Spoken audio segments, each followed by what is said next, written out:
Is Meghan Markle becoming the family embarrassment?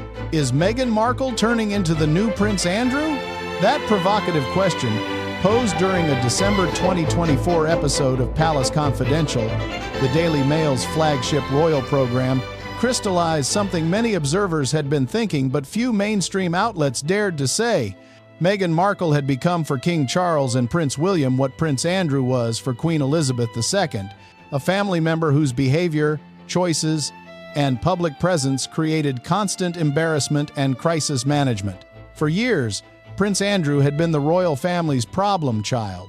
His association with convicted sex offender Jeffrey Epstein, his disastrous November 2019 Newsnight interview, his refusal to cooperate with American authorities investigating Epstein's crimes, his eventual settlement with Virginia Giuffre for an estimated £12 million, all of it made him radioactive to the institution he was born into.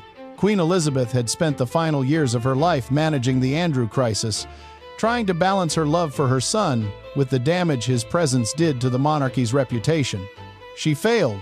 By the time she died on September 8, 2022, Andrew was a pariah, stripped of military titles, banned from royal duties, living in royal lodge like a disgraced aristocrat from a Victorian novel.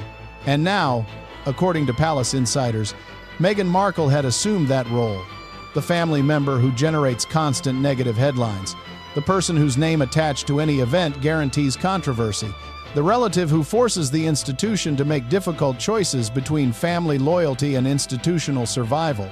But how did a woman who married into the royal family with such promise, such potential, such carefully cultivated public goodwill become the new Prince Andrew? What parallels existed between a disgraced prince accused of sexual misconduct and a duchess who left royal duties claiming victimhood? And what did this comparison reveal about how the monarchy viewed Meghan's ongoing attempts to remain relevant while living in California? Join us as we uncover the truth behind one of the most explosive royal comparisons of 2024, a story that reveals not just Meghan's fall from grace, but the cold calculations the palace makes when deciding who deserves protection and who must be cut loose. It all began quietly during the diplomatic corps reception on Tuesday, December 3, 2024, at Windsor Castle. The diplomatic corps reception is one of the monarchy's most formal annual events. Ambassadors from around the world, all assigned to the Court of St. James, the historic seat of British royal power, gather for an evening of ceremony, protocol, and spectacle. It's a visual feast, with tiaras gleaming, medals glinting, and the men wearing the elaborate Windsor uniform, navy blue jackets with scarlet collars and gilt buttons. Traditionally, these receptions were held at Buckingham Palace with full white tie dress code, but with Buckingham Palace undergoing extensive renovations, expected to continue until 2027, the event had been moved to Windsor Castle for several years. And with that move came a change in dress code. Instead of white tie, the men wore the Windsor uniform. But there was a subtle variation that caught observers' attention.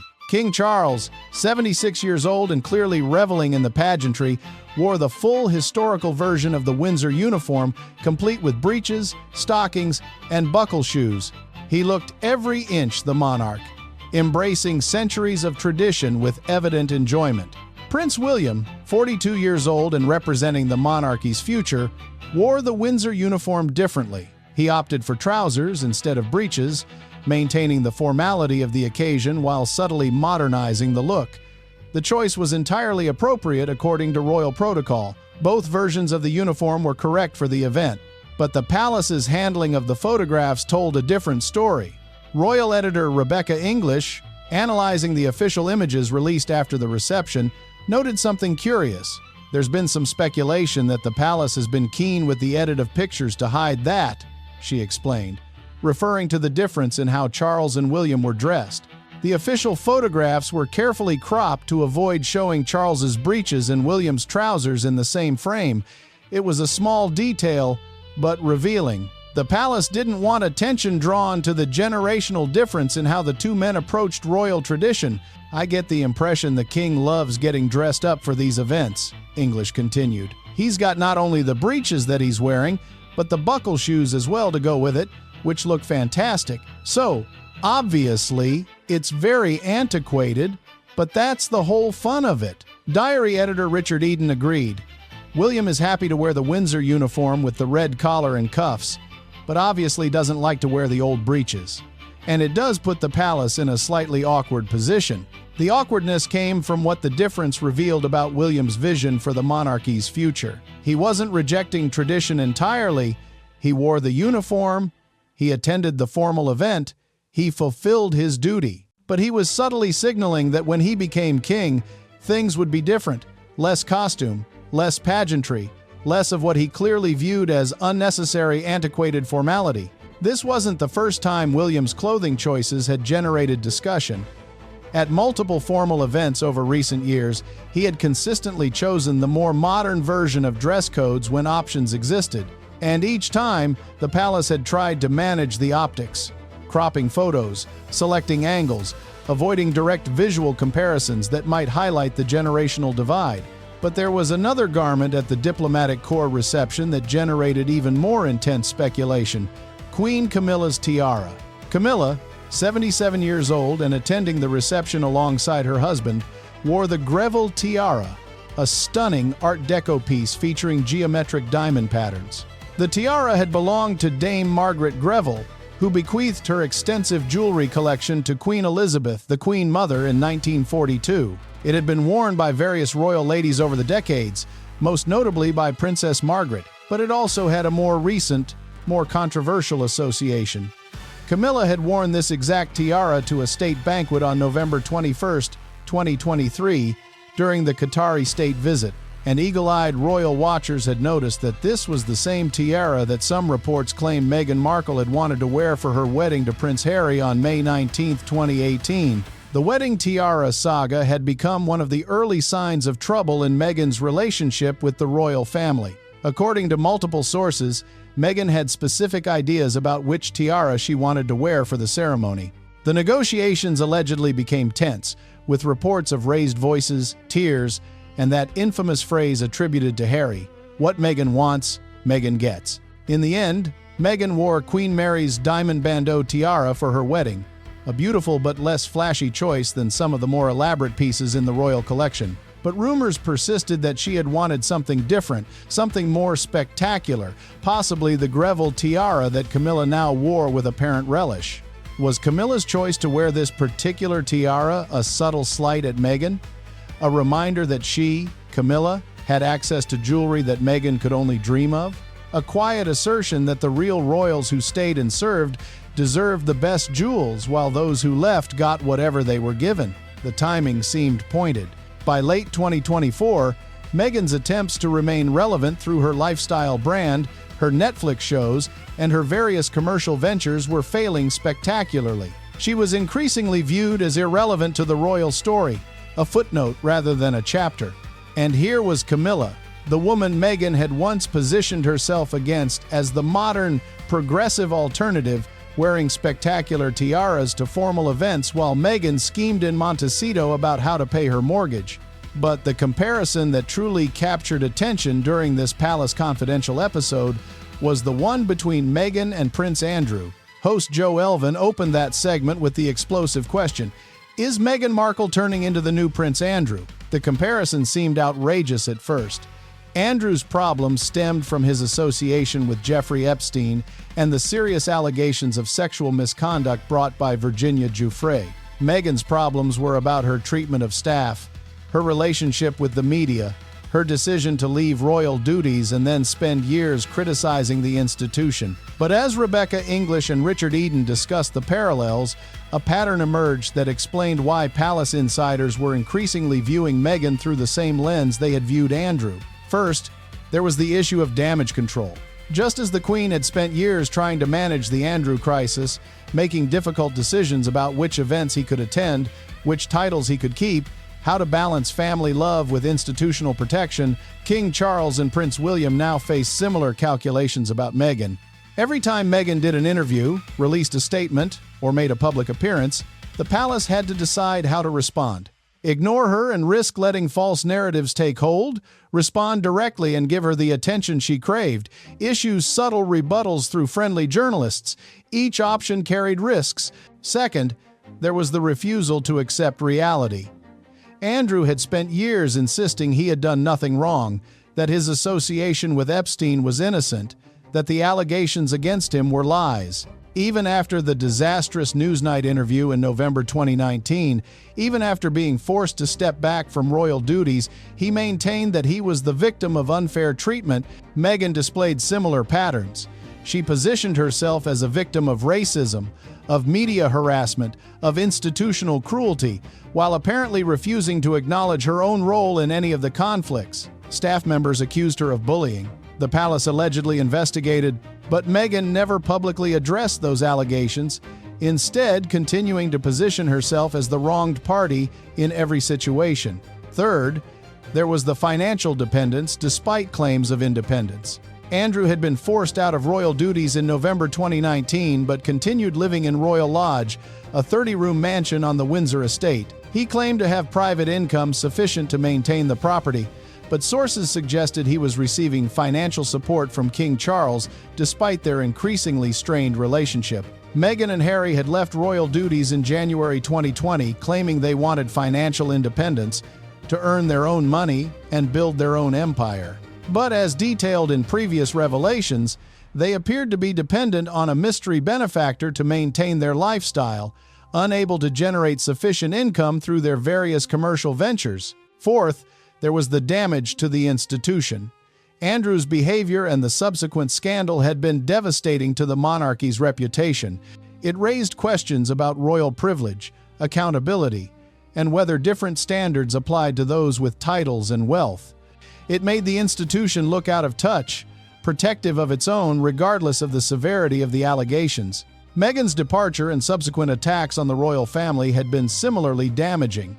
Her allegations of racism, never substantiated with specifics, had cast a shadow over the institution. Her claims of being denied mental health support made the palace appear cold and uncaring. Her suggestion that the institution had worked against her painted the monarchy as a cruel, outdated system that couldn't accommodate a modern, biracial woman. Fifth, and perhaps most importantly, there was the palace's evolving strategy for dealing with both problems: strategic isolation. With Andrew, this meant slowly but systematically removing him from public life. No more royal duties, no more military uniforms at public events, no more prominent placement at family gatherings. He would remain part of the family privately but would be invisible publicly. With Meghan, a similar strategy was emerging. As the diplomatic corps reception and Camilla's tiara choice demonstrated, the palace was getting comfortable simply ignoring Meghan's existence. They no longer responded to her allegations or her projects. They no longer included her in any planning or consideration. They acted as though she had never existed, and in doing so, they were slowly erasing her from the royal story. The relationship dynamics that led to Meghan becoming the new Prince Andrew were complex and multi-layered, involving not just her own choices but the responses of key family members, particularly Prince William. William had been the one pushing hardest for Andrew's removal from public life. He had argued to his grandmother, the Queen, that Andrew's continued presence at family events and his refusal to cooperate with American authorities investigating Epstein made him a liability the institution couldn't afford. When the Queen hesitated, torn between her duty as monarch and her love as a mother, William had been insistent. And when King Charles ascended the throne on September 8, 2022, William's influence only grew. As Prince of Wales and heir to the throne, his voice carried enormous weight, and he used that voice to ensure Andrew was pushed further and further from public view, culminating in the successful pressure campaign to force Andrew out of Royal Lodge and into much smaller accommodations on the Windsor estate. Now, according to palace sources, William was taking a similarly hard line with Meghan. He reportedly viewed her as someone who had betrayed the family, attacked his wife Catherine during her most vulnerable moments, and weaponized race allegations to avoid accountability for her own behavior. He wanted nothing to do with her, and he wanted to ensure that when he eventually became king, there would be no pathway back for either Harry or Meghan. Catherine, meanwhile, had her own reasons for viewing Meghan as the family's new problem child. The attacks on her during her cancer treatment, the suggestions from Sussex Squad trolls that she was faking her illness or manipulating the situation for sympathy, The constant comparisons between her and Meghan that portrayed Catherine as boring, basic, and privileged, while Meghan was exciting, authentic, and victimized, all of it had taken a toll. Catherine didn't respond publicly to the attacks. That wasn't her style. But those close to her knew she hadn't forgotten, and she supported William's hard line on excluding Meghan and Harry from any royal events or considerations.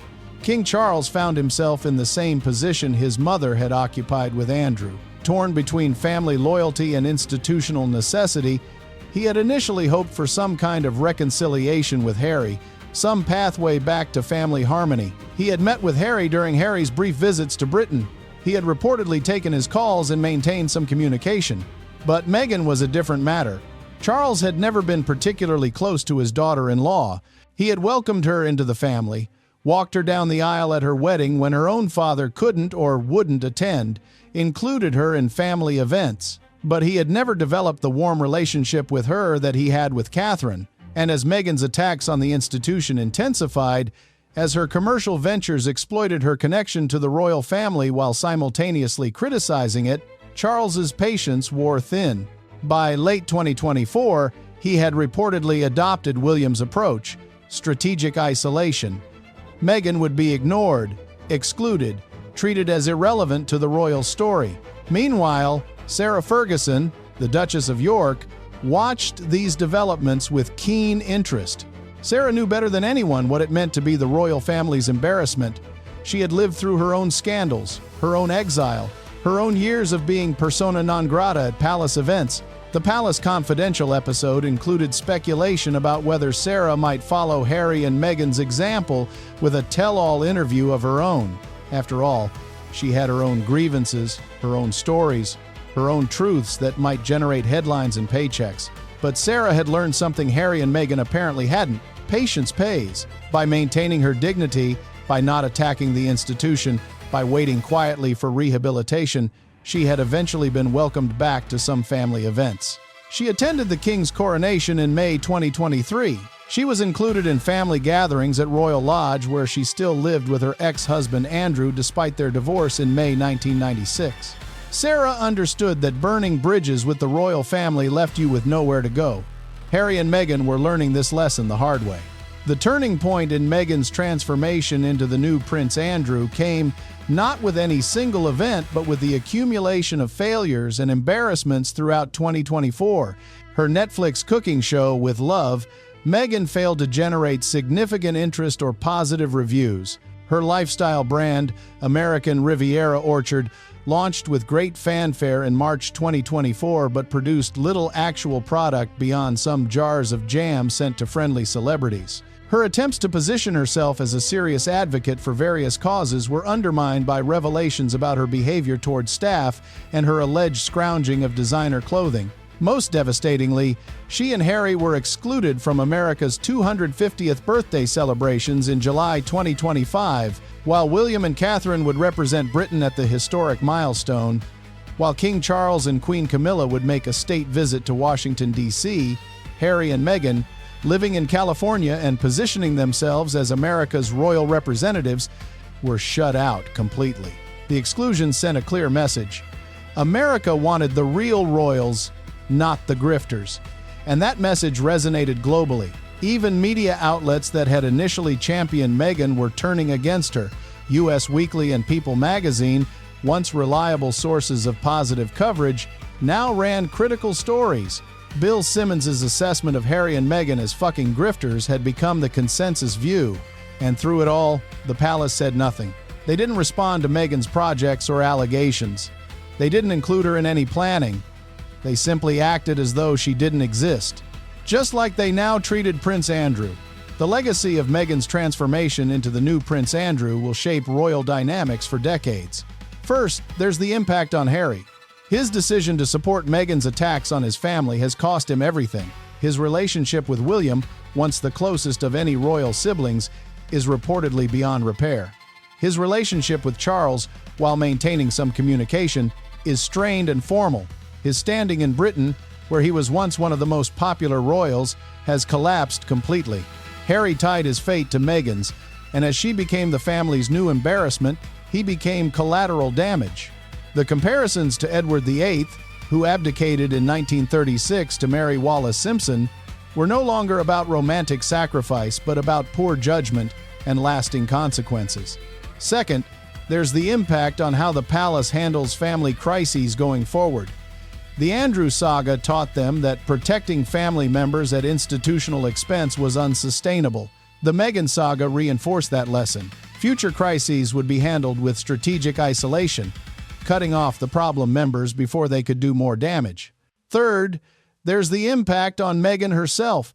She had come into the royal family with plans to modernize it, to make it more diverse and inclusive and relevant to contemporary audiences. She had positioned herself as Diana 2.0, the People's Princess Reborn. Instead, she had become the new Prince Andrew, the embarrassing relative the family wished would just disappear quietly. The irony was almost Shakespearean. The woman who claimed to have been driven out by an archaic, cruel institution had behaved in ways that proved the institution's caution about outsiders was justified. The woman who positioned herself as a victim had created her own isolation through her choices and behavior.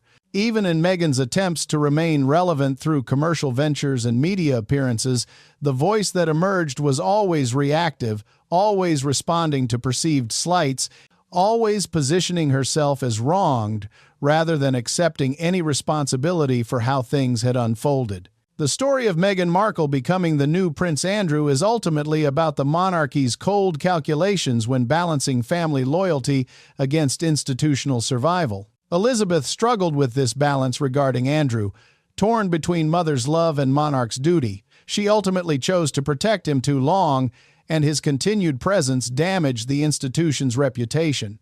Charles and William learned from her mistake. When faced with Meghan's behavior, her attacks, her continued attempts to exploit royal connections while criticizing the institution, they chose strategic isolation, not out of cruelty, but out of necessity. Andrew's crimes were far more serious than Meghan's behavior, but the institutional response was becoming the same: cut them out, minimize damage, move forward without them. And in doing so, the palace was sending a message to anyone else who might consider following Meghan's path.